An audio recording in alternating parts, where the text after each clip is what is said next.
ધારીના સામૂહિક આરોગ્ય કેન્દ્ર ખાતે આયુષ્માન ભવ અંતર્ગત હેલ્થ કેમ્પનું આયોજન કરવામાં આવ્યું છે। આ હેલ્થ કેમ્પમાં 135 કરતાં પણ વધારે દર્દીઓએ લાભ લીધો છે। આ દર્દીઓના ચેકઅપ અંતર્ગત વિવિધ બીમારીઓનું નિદાન કરવામાં આવ્યું। આ કેમ્પમાં તજજ્ઞ ડોક્ટરો દ્વારા વિવિધ રોગો વિશે માહિતી આપવામાં આવી હતી। કેમ્પને ખૂબ સફળતાપૂર્વક પૂર્ણ કરવામાં આવ્યો છે। જેકેએસની ગુજરાતી સાથે સંજય વાળા, ધારી।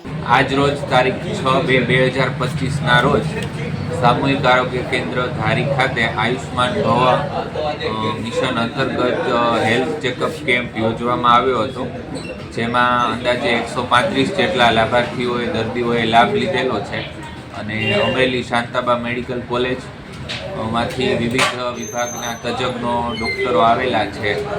ફિઝિશિયન વિભાગ, સર્જિકલ વિભાગ, બાળકોના ડૉક્ટર છે, ગાયનેકોલોજીસ્ટ છે, સાયકિયાટ્રિસ્ટ છે, દાંતના ડૉક્ટર છે, સર્જન છે, સાયકિયાટ્રિક ડૉક્ટર છે। એ રીતે અત્યારે હજુ કેમ્પ ચાલુ છે।